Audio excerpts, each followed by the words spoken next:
And hello everybody, welcome to the SvenJoe Travel Show. On this channel, Livestream, we talk about travel stuff, and here's my lovely host, Sven. From Svenywhere, and Joe from This Way Up Travel. And Joe, I know you're going to tell us exactly what are we going to cover this time in the live stream. Well, we've got some great news for you actually, some really good news. Lots of stuff to do with the coronavirus because that's the biggest thing at the moment. So let's skip over that very quickly. Yeah. So the other more interesting stuff what we're going to cover later on. Okay. So we also got how do we prepare for our videos. It's a bit of a complicated topic, you know, so people are asking us. And then we will be covering also a certain special city, one of my personal favorite cities, Hamburg. And then we're covering, of course, the travel questions of the week. So what question did you guys want to answer us? And then we will finish everything else what you still want to have covered during this live stream. And that's a great way to learn so much more about travel because we're going to be covering a whole bunch of different things. But also, if you're watching this, there's a slight 30-second delay. Do leave a comment because we will be watching out for them. We also like comments. And just to let you guys know, we're actually streaming live in two places, my channel or Sven's. So if you think Sven's not that good looking, I'm much better looking on my channel. That's a joke. But let's move on quickly to the news section.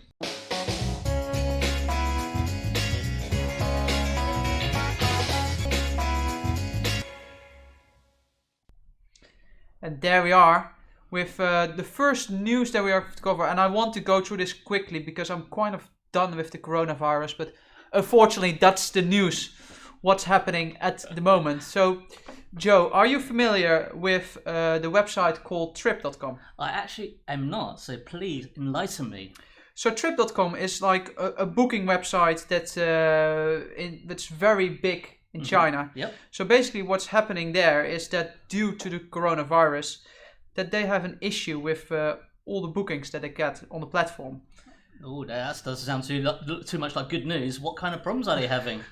Well, basically, well, you can imagine, lots of cancellations, and the revenue is not as high as they would expect normally from the website. So, that's not good news, guys. No, but what they have done, and I find it quite fascinating by working in a business, is that normally you would say, okay, it's not going that well, we will cut down on the bonuses for all the employees that year.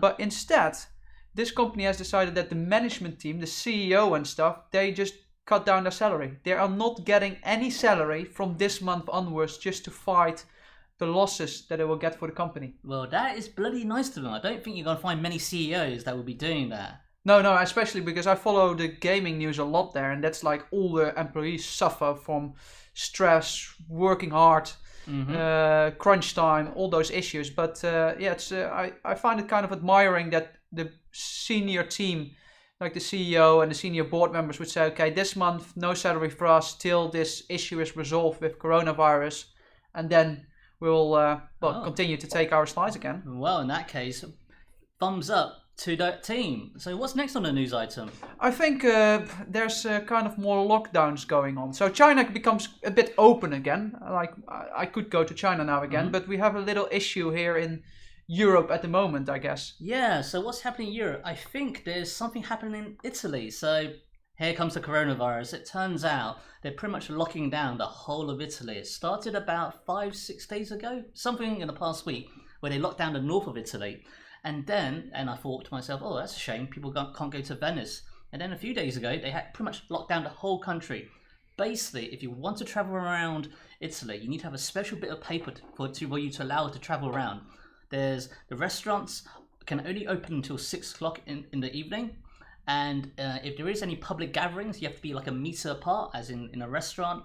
And because Italians are really, really social people, I'm thinking there's going to be some very, very upset people until this blows over. This remembers me. I just saw a picture online as well from someone posting a supermarket at the moment in Italy. And as you know, Italy are not like the English guys here, very well organized, queuing and stuff. But now due to the coronavirus, you see in like a big supermarkets, there's even a queue going outside, and everyone is taking at least a meter distance from the person in front of them, just for queuing into the supermarket. Oh my gosh, that actually kind of reminds me of the Scandinavians. I think it's the Norwegians when they have these rock festivals. Rather than a proper big mosh pit, they're a lot more polite actually. I love the Scandinavians. Any Scandinavian people? Hi. So, what's the other topic that? What's next actually? Yeah.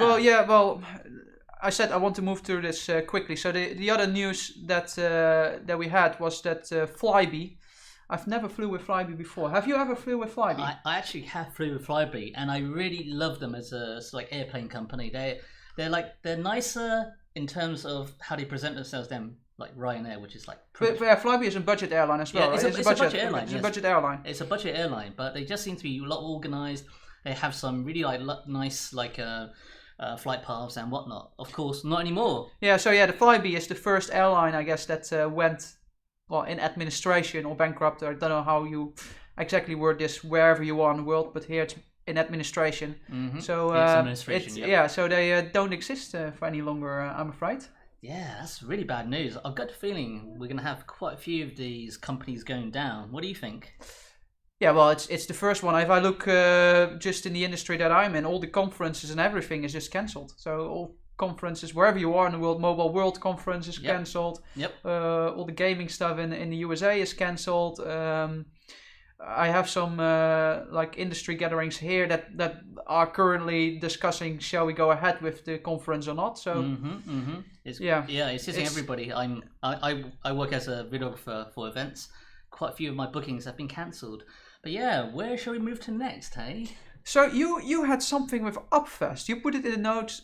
When we are doing this live stream, we're putting notes to each other, and there was something I didn't read about this yet, but you mentioned Upfest. So I wonder what the hell is this? Well, you see, I did add that initially because I'm thinking because there's so much negativity with the whole coronavirus and everything. I thought we need a good festival, a festival of street art, and actually there's a funding campaign in Bristol where they're trying to fund this street art festival. So if you have a couple of pounds, then you should try and help these guys out and give them a couple of pounds. I'm a big fan of street art. How about you? Well, I love street art, but in that perspective, London has some great places with Banksy and all different kind of street art. Mm-hmm. I even remember that a while ago I covered on my channel a street art near Waterloo Station. Yep. And the London Eye there. There's a tunnel underneath the rail tracks. The graffiti tunnel. The graffiti tunnel indeed in Leek Street. That's a brilliant place to go. Mm-hmm. It's a great place for street art. But this festival in Bristol, is this new, the street art festival? Well, I do believe, I must admit, I should have double checked, but I'm pretty sure they've had this street art festival running for the past couple of years. They're running into some funding issues, so that's why they've got this crowdsource. Did you know about Bristol being almost the capital of a street art in this part of the UK? No, I didn't. Yeah. No. So you may know, as you mentioned him already, he's from Bristol. Yeah, I knew that part at least. Yeah, exactly. So if you want great street art, guys, go to Bristol. Don't forget, this live stream, we teach you about amazing bits of travel and really informative information. Yeah. So is there anything else you want to say in this news section before we move on to the next place? Well, like I mentioned just briefly a second ago, I like to inform people about different things. And right now, I feel like I need to help educate people on better ways to cope with the coronavirus. Did you know, Sven, that if you this guy loves the whole coronavirus news. I've already been affected too much, but continue, Joe. So if you want to actually sneeze or cough, don't cough into your hands, but you're supposed to sneeze into your armpit. So I'm thinking, if you sneeze and dab. So, yeah, exactly. Isn't that a great idea? Through dabbing, we can save the world of the coronavirus. Secondly, you may have seen this already, but rather than handshakes, you're supposed to minimize contact. So, elbow bump, boom. So, guys, rather than shake handshakes, do handshakes, elbow bump. And also, if you want to hug people, I know that there's quite a few people out there who are huggers like me. Double elbow bump, boom, boom. Man. What do you think, guys? Let me know in the comments. Well, you're making jokes of this. I was yesterday at a conference, And they were seriously, as one of the announcements at the beginning, they were saying if you're feeling uncomfortable by giving a handshake at the moment due to the current environment, or hit each other elbow, or hit each other's feet, basically, just hit each other's feet. That was like a genuine advice during the conference nowadays to greet people. What's the feet thing? I don't understand. Just hit each other. I don't know. Like no one was doing it. Everyone was still shaking handshakes because they feel more uncomfortable with those weird. Oh, I think it's cool. Bumping, but I think it's a fad thing. I love these fad things. It's probably gonna. I hate to use the word die, but it's probably gonna go away. Yeah, no. Quite soon. There's this gag going on in the Netherlands, which I find is a better way of like greeting each other, and that's like it's not shaking hands, but instead just grab a pint of beer and cheer with each other. Oh, really? So that works out way better during the environment, I guess. I like that. See, I love the Dutch. You see. I do have a series about the Netherlands, so you should also check it out on my own channel. Plug. All right. Done with this Corona thing. Yeah, let's move on. Yeah, no, exactly. I think we should move on to the next section.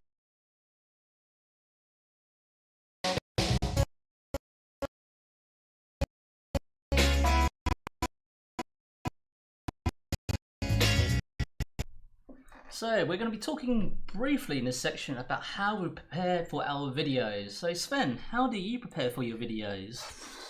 Man, if I have a preparation for my videos, then my content would be way better, I guess. Hey, you do good content, man. You do good content. I wish I had a good, consistent preparation for my videos. Okay. And to be fair, sometimes I do prepare, and I can talk about that in the future. And sometimes I slightly prepare. Sometimes I don't prepare at all.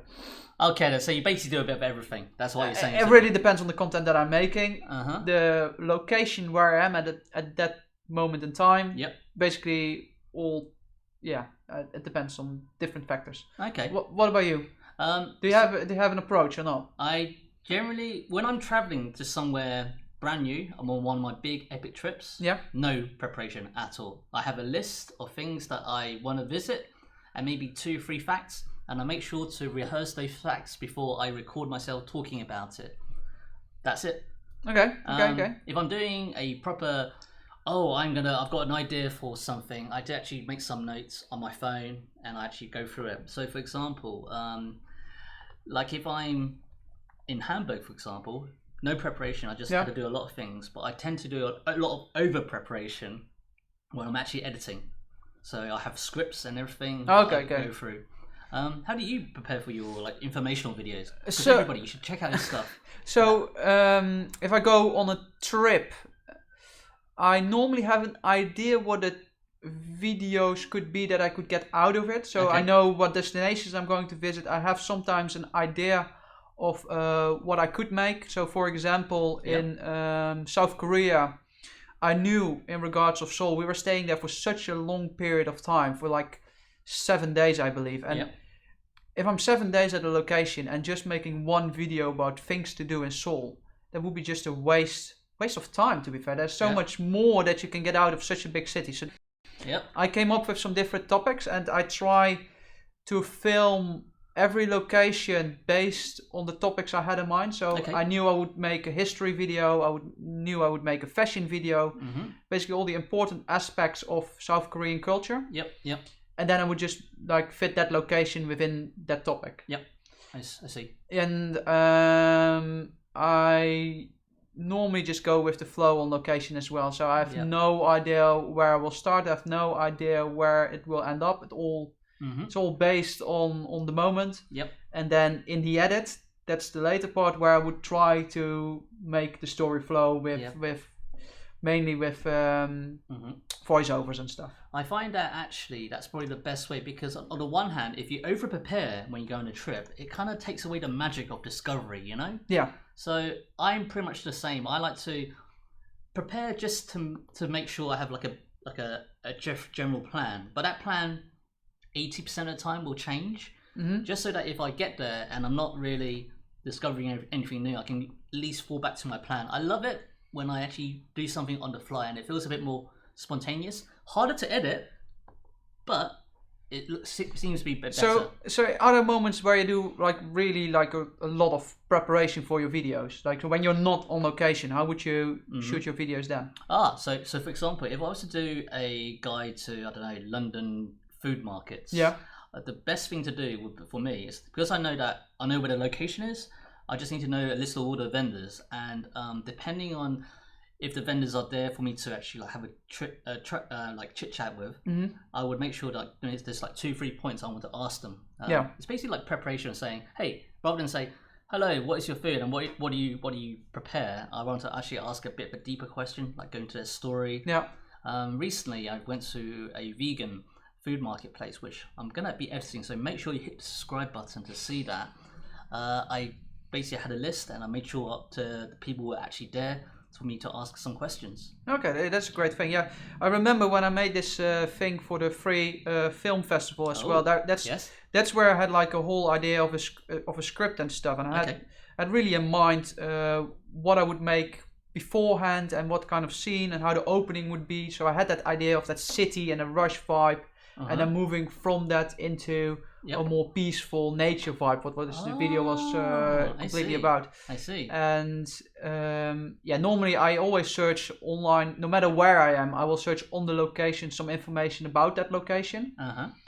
And this gave me a little bit more time to put those things together, so to do a little bit more research about that as well. So do you find which side of the videos do you like, the less prepared videos or a bit more prepared videos, or somewhere a bit in between? I prefer the less prepared videos, mainly because that means I'm on a new location in a different country, and then I don't mind to shoot a video. Due to coronavirus, we all struggle with making videos and making trips, so that's the moment where I want to make some more videos here in London. But I noticed that so many places I go there just regularly to chill for in the weekend, and now taking my audience to those places is like, but normally I just go here for chill. I normally never video this place, and and then it gets a little bit more awkward to get there just for filming. I see.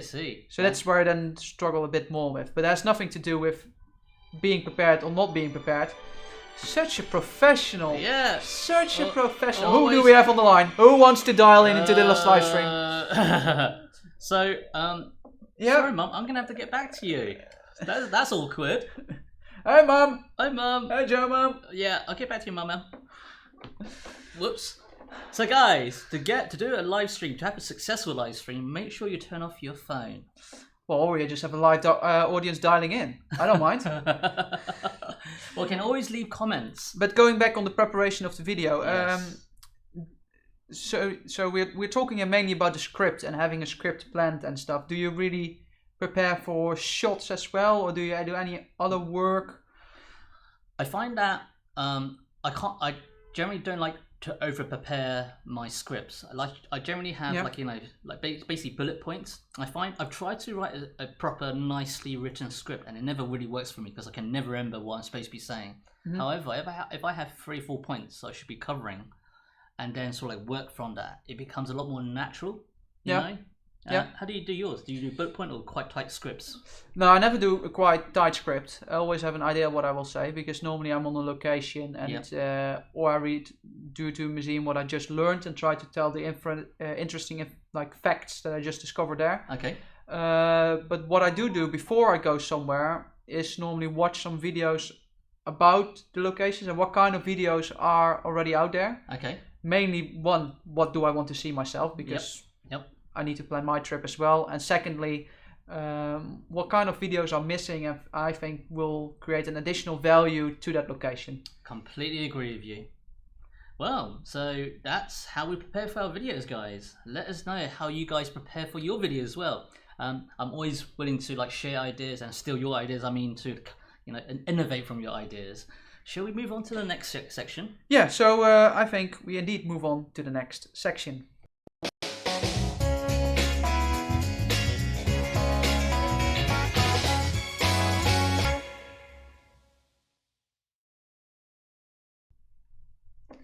So yeah, now the next section is about the country that we're going to feature. Last week we had South Korea, so it's this time for Joe to feature a country. And what are you going to tell me everything about? Okay, so I'm going to tell you one of my favorite cities at the moment, and that is Hamburg in Germany.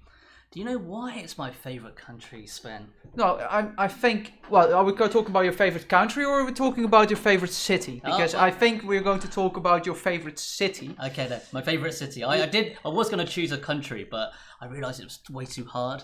Yeah. So why is Hamburg your favorite city? Because is it your favorite city in the world? It's up there. Up there. It's definitely up there.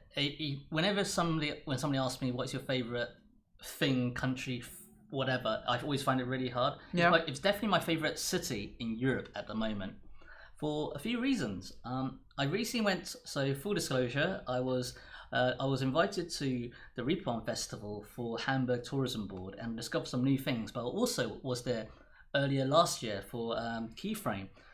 The reason why Hamburg's my favourite city is because I love being by the water, city by the water, like London, Brighton. That's the first thing. Second thing is it's got a very interesting contrast of two different worlds. You have St. Pauli, which is a bit chaotic, very punk, very chaotic. And then you have the old part of Hamburg. I love that history. And the third part is they have really good seafood. Like seafood? Yeah. It's by the water, would you believe? They have seafood. And also a fourth thing is music. Wait, seafood. Yep. What kind of seafood? Okay, so they have this thing called it's basically it's very simple. It's called a fish roll. A fish roll, yeah. And it's just a fish roll. I'm just loving fish rolls. I'm a big fan of Actually, I would say that in the Netherlands is quite high up there as my favorite country. Because mainly they have herring, pickled fish. You're one of the few people that love herring, I guess. I love it, but I'm Dutch and I know what it tastes like. But even in the Netherlands, loads of people hate it. Really? Yeah. Oh my gosh. Have you guys ever been to Netherlands and tried the best Dutch food? Herring is the best Dutch food. If you like fish. If you don't like fish, maybe skip it. But anyway, Hamburg is a very musical city. And it's because, well, that's basically where a small band called the Beatles, that's where they became the Beatles. Because when they were kids from Liverpool, they got dragged over and they played, I think, something like 180 nights straight. So they had a lot of practice. And each of these sessions lasted between 4 to 8 hours or some stupid number, basically constantly playing. Turns out, have you heard about there's a phrase saying if you practice for 10,000 hours at anything, you probably master it. Okay. Well, they've definitely hit that 10,000 hours after playing so many months and years for long sessions. But yeah. So if I would visit Hamburg, how many days do I need to explore the city? Okay, so Hamburg is actually quite small. Yeah. And that's what I love about it. Hamburg is like a perfect weekend city. So if you fly out on the Thursday, by the Sunday evening, you would have done all the good stuff, basically. So that's what I would do. But also on top of that, you see some incredible things in Hamburg. It's, like I said, a bit of a chaotic city. I do have a video about a particular interesting institution called the fish market, which basically opens at 4 o'clock in the morning, and people are just like finished. Actually, I think 6 o'clock in the morning. People finish from the night before on the Saturday. Sunday morning it opens, and people turn up just to go to the Sunday market and to have a beer first thing on Sunday, and it's very, very fun. It's a good city to visit, I guess. Yeah. When I go to Hamburg, I have to visit the fish market. I need to try to go there when the music festival is going. That's right. I need to visit the Beatles. Yep, a Beatles tour. There's a very, very good Beatles tour. Any other things I need to visit when I'm in Hamburg? Well, they have a very interesting mini model museum, which is basically a museum. It's actually supposed to be a train museum. That's what they sell it as. But imagine a miniature train museum where all you see is trains, mountains, and miniaturized cities from around the world, including Hamburg. That's nice. That's in Moscow. You have the location as well, where they built like Moscow in small, like miniature version, and also with moving trains and all that kind of stuff. Yep. Sounds quite familiar there. And of course, it's a big thing in Germany. I remember even my dad has those miniature trains, and they were all made in Germany, I believe. So. Yep. Yeah. Anything else that you can tell us about Hamburg, well, why I need to go there? Why is this like the city to go? Why is it the city to go? You see, there's just so much of it. Like I could imagine myself living in Hamburg because of the fact that, well, I suppose the music, the old and the new. I'm a big fan of history, as you may have seen some of my videos, and it has a lot of history to it. And like Hamburg was one of the biggest. It's a free trade city in that region. And so if you like your history, there's that to learn. But if you like something a bit more modern, there's also got a very like punk, very like great beer culture. And if you like beer, it's a really good place to go. But that's Germany in general, right? That is true. But they have lots of good breweries in a very small space. So you can have an epic pub crawl all around Hamburg. It'll be amazing. All right, then I need to try to find some cheap flights to Hamburg, I guess, or we'll have a drive from my city in the Netherlands when I'm back, and for a weekend. Yeah, sounds like a good trip to go there. Budget-wise, is it an affordable city? It's definitely an affordable city. There's budgets, of course, like most places in Germany. There's the budget does range. You could easily book a hostel for about 11, 12 euros a night, and then on top of that, you can actually like spend cheap food. Like the German sausage is renowned for being a nice, good snack food. I had a lot of German sausage. That sounds so wrong sometimes, but yes. And beers is relatively cheap as well. Okay, so a nice old city with some good food. Yep. German style Bavarian food, I guess. Yep. With the addition that besides only the meat, you also have the fish. And then some great places with some old history to visit as well, and some good festivals. Exactly. That sounds as a very good place to visit. Oh, one last thing. The Reeperbahn Festival is in September. I do have a video about it, so do check it out. Okay, then I think we'll leave it there for Hamburg. Yes. And we will move on to the next section of the video. Yeah.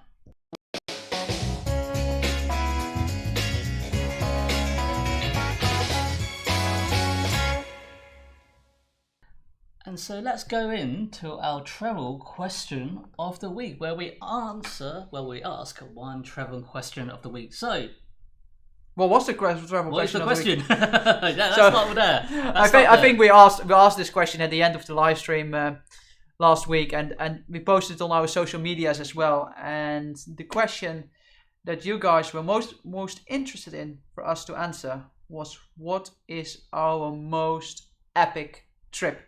So, Sven, do tell, what is your most epic travel trip? Oh, damn, now it's starting with me. Yeah, I know. I know, you asked me this before the live stream and you said, Sven, what is your most epic trip? And I'm just thinking, what is it? Yes, because what is it? Do tell. The problem is, with all those trips, it's like your children. And I don't have children. But if you're going to ask a parent, what is your favorite child? They can't answer that question. Like all those trips, it's like comparing apples with pears. Yeah. It's like, yeah, I went to Sri Lanka. It's a great trip. It was short, 2 weeks trip. Some epic moments, maybe the most epic train journey of my life. But trains in Sri Lanka? Yeah, no, they have the most epic train journey that you can ever imagine in Sri Lanka. Never knew that. No, that's I think it's one of the best train journeys that you can do in the world. But yeah, is that just my most epic trip? Would it be the trip to Peru where I got like this kind of travel bug and decided to travel the world? Would it be my volunteers work in Uganda, for example, or in Tanzania, where I stayed for an internship for a long-term period? Would it be an exchange period? Would it be the place where I met my girlfriend? Like, there's so many trips, and they're all different and all great for a different reason. Yeah, they're epic things that happen. It's like if I need to give a moment, always a hike is normally great. Let me rephrase it. If you had a time machine, actually you have a little box with a button that you can press and go to one point of your trip, where would it be? One place, only one place. One place, man. Yeah. Come on, feel the instinct. It's like, it's instinct right there. It's calling you. It's not. Come back here. It's not. Because it's not an instant. Because... Okay, bring it comes to your mind right now, without thinking. Right now, Ghana. Ghana, there you go. See? Why Ghana? because it was just a great way of being combined with locals. Yep. And just traveling around. It was like one of the trips that I completely did on my own, completely arranged on my own, where you could say like Taiwan was also a trip that I did on my own, but that's an exchange, so there's still people from your university going. Yeah. This was my project in Ghana. I arranged everything myself. I got funding for the project I was doing. I had to arrange all the conversations with the NGOs there. In the meantime, I was helping out a disabled person to start his own business in a sustainable way rather than being depending on funding. Okay. There's even a video coming up live tomorrow where I will showcase, little spoiler ahead here, but I was a best man on someone's wedding there. So I went to a village in Ghana for someone's wedding. Awesome. So it's just a combination of all those different things, and I met my girlfriend there as well, so that's why I ended up here. So there you go, guys. Okay, that was my most epic trip then. There you go. That was easy, right? It wasn't. Instinct. It wasn't, but okay, if you say so. What was your most epic trip then? Because you're saying this is easy. Prove to everyone this is an easy thing. Okay, so I must admit, I do agree with you. It's actually really hard. Each of my trips have been unique and different in their own special ways, but the one that sticks to my mind is my Trans-Siberian trip.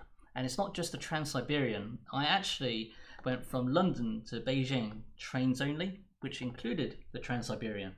And that's where I discovered my absolute love for train travel.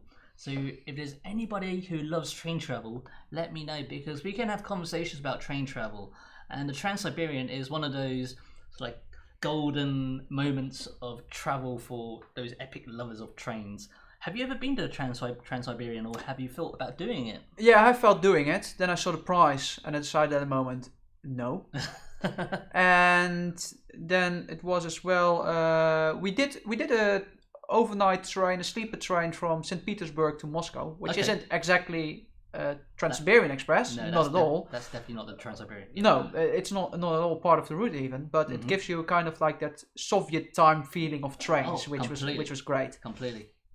But was it expensive, the Trans-Siberian Express? Because that's my main issue when I look at the prices online. So the Trans-Siberian itself, I mean, I paid a bit too much. There's actually a breakdown of the cost. I actually did, like pretty much every cost put down on a Google sheet somewhere. There's a link on that video that you're seeing now.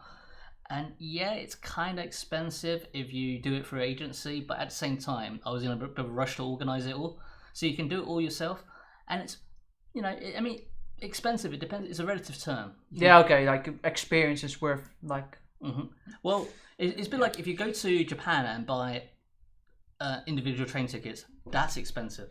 But if you travel around the UK with trains, that's expensive. Yeah. But in the Trans-Siberian, the fact that you travel so far. Well, it is a long journey, of course. Yeah. Exactly. It takes you 7 days to go from Moscow to Vladivostok, the end of the actual train ride. Yeah. I haven't thought about Trans-Siberian. Well, I have thought about it, but I'm more keen of. There are some areas where I met some friends during Taiwan as well, where that like, I forgot, Lake Baikal? Bakul. That's a place where I just want to go during winter. Yes.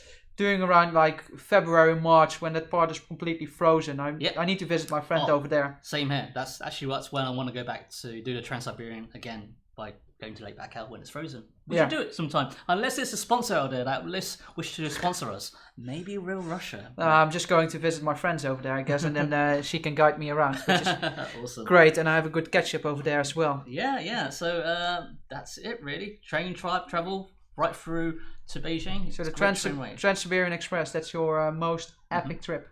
Yep. Most epic, yes. Most memorable, most epic overall, because I had so much fun doing it. Okay, you definitely proved that this is way easier for you to choose than for me, to be fair. Because you were way faster in choosing this. Well, there's most epic, most memorable, most enjoyable, all like very interchangeable terms. I basically just follow my gut, and the Trans-Siberian sticks out so much for me. All right, then I think it's time to move to the last section.